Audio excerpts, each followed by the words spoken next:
Salut, bienvenue sur le Max Academy, c'est Joe et dans cette vidéo, je vais te montrer et t'expliquer le concept du Linux Directory Structure.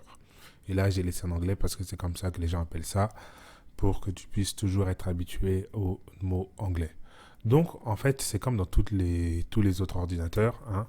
Linux est organisé, tout le système informatique, l'operating system est organisé sous forme d'arbre, ok? Bon, un arbre en général ça monte, mais là, dans ce cas de figure, il descend. Commençant par root, qui est forward slash. Donc voilà, un forward slash. Et c'est ça qu'on appelle root. Ça, c'est la racine de l'arbre. Ok. Pour te montrer un exemple un peu plus concret, je vais aller sur mon ordi. Donc, si tu as un ordinateur Windows comme moi, donc c'est ça, tu vois. Bon, j'ai presque plus de place sur mon disque dur, mais bon, c'est pas ça qui est le plus important. Mais si, tu peux pas aller plus haut que si, ok. Si c'est le top du top, le haut de ton ordinateur. Et à partir de là, maintenant, il y a plein de fichiers et plein de dossiers. Et tu peux aller, tu descends, tu continues à descendre, tu continues à descendre. Là, c'est tous les programmes que j'ai sur mon ordi. On va choisir un Windows Media Player. Ça existe encore ce truc. Alors, voilà. Tu vois, donc je descends encore. Et là, j'ai encore d'autres dossiers. Et j'ai des fichiers. Et si je clique sur ça, hop, voilà, le lecteur Windows Media s'ouvre. Ok. Donc c'est le même principe sur un serveur Linux. C'est un mélange, ce qui est à l'intérieur, c'est un mélange de dossiers et de fichiers. Il y a différents types de fichiers. Certains fichiers sont des scripts, certains fichiers sont des documents Word sur ton ordinateur portable. Donc sur Linux, c'est pareil. Mais par rapport à la structure, je vais t'apprendre les dossiers les plus importants dans Linux. Comme ici, tu vas pas, je pense que c'est rare que tu vas sur programme ou data programme, à moins que tu sois un professionnel qui travaille dans l'informatique. Mais sinon, tu passes la plupart du temps sur ton ordinateur, dans tes documents, dans tes images. Donc, je vais te montrer maintenant d'un point de vue professionnel quels sont les dossiers dans lesquels nous passons le plus de temps. Donc, revenons au slide. Il y a pour commencer root, ok? Root qui est la hiérarchie, ok? Le plus haut niveau que tu peux atteindre dans le système, dans un serveur Linux. Ensuite, en bas, il y a les top dossiers, ok? Il y en a d'autres, mais je vais te montrer seulement ceux qui sont plus importants pour toi d'un point de vue professionnel. Donc, il y a bin, ok? Root, après bin.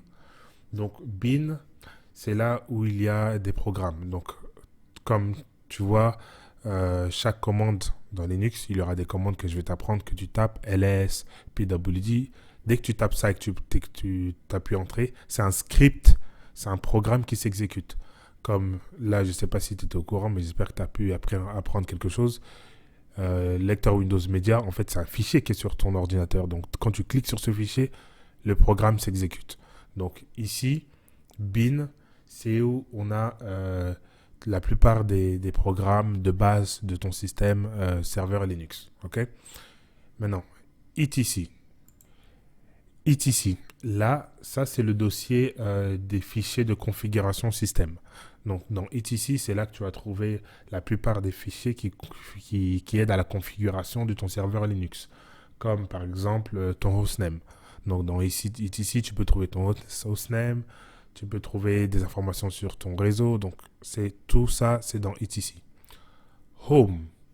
Home, c'est le répertoire personnel de chaque utilisateur. Okay. À chaque fois qu'il y a un utilisateur, qui a été créé sur ton serveur Linux, il aura un dossier à lui-même dans Home. Donc comme là, par défaut, je suis sur l'utilisateur ici to un user qui a été créé. Donc dans Home, en dessous de Home, il y aura un dossier ici to user. Si sur mon serveur, je crée un autre user qui s'appelle Joe, et là, hop, il y aura un autre dossier qui s'appelle Joe qui va être créé. Ok. Quatrième fichier, c'est opt. Ok. Opt, c'est ici qu'il y a les logiciels on va dire, facultatif. Donc, les logiciels qui ne viennent pas avec ton serveur Linux. Par exemple, sur ton serveur, sur ton un ordinateur portable Windows, quand tu l'achètes, par défaut, il y a lecteur Windows Media, comme on vient de voir. Mais par défaut, il n'y a pas PuTTY sur ton ordinateur. Donc, tu vas aller l'installer sur ton ordinateur. Donc, pour un serveur Linux, tous les autres logiciels comme ça qui ne font pas partie de la distribution par défaut de ton serveur Linux seront installés dans opt. Prochain dossier, okay, c'est temp. Temp, qui signifie, ça c'est l'espace temporaire. Okay. Généralement, le contenu de ce fichier est effacé au redémarrage du serveur. Ça, c'est un espace temporaire où c'est vraiment bien d'aller créer, si tu veux tester des choses, tu peux le mettre dans temp, c'est ça qu'on fait en général, mais ne laisse jamais quelque chose qui doit persister, donc qui doit rester pour longtemps dans temp. Tout ce qui est dans temp peut disparaître à n'importe quel moment, c'est ça qu'il faut garder dans l'esprit. Donc temp, c'est vraiment un espace, un dossier où il y a des fichiers qui sont destinés à rester temporairement sur l'ordinateur, sur ton serveur Linux. Prochain dossier important. Donc, ça, c'est USR. Donc, USR, ça, c'est un autre dossier aussi important qui contient des programmes, mais destinés à l'utilisateur. Donc, des programmes plus destinés à un utilisateur spécifique. OK? Prochain dossier qui est super important aussi, c'est var. Donc, root var. Dès que tu entends root var, ça veut dire, en fait, on parle du / et puis après var. Donc, root var, c'est un dossier super important. C'est ici qu'il y a beaucoup de variables de log, ce qu'on appelle les logs, okay, les fichiers journaux, ce qui enregistre tout ce qui se passe sur le système. Souvent, tu vas entendre parler de log. Est-ce que tu as regardé le log? Est-ce que tu as regardé dans le log pour savoir qu'est-ce qui s'est passé? Le log, c'est un fichier pour un programme qui enregistre tout simplement tout ce qui se passe. Okay, c'est comme des journalistes, tout ce qui se passe, ils écrivent dans ce fichier-là. Et en fait, tous ces fichiers, les logs, en général, tu les retrouveras dans le dossier root var. Donc voilà, c'est ici.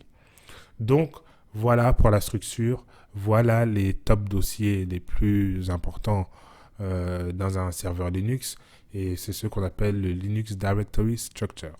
Maintenant, je vais te montrer dans la pratique. Ok, je suis dans mon serveur Linux ici.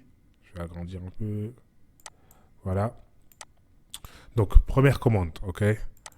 Je vais faire cd. Ok, juste te suis. cd, ça veut dire change directory.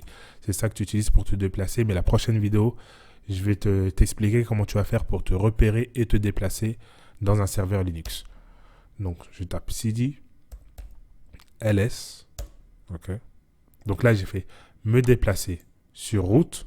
Ok. Et là, je fais ls. Et ici, tu verras tous les dossiers que je viens de te parler. Donc, il y a bin qui est ici.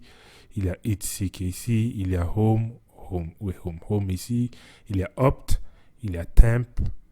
Il y a user.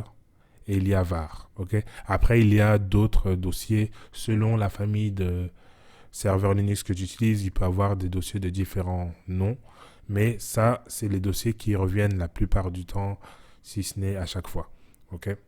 Donc, voilà le Linux Directory Structure. J'espère que tu as appris quand même quelque chose d'important dans cette vidéo et on se voit à la prochaine. Ciao!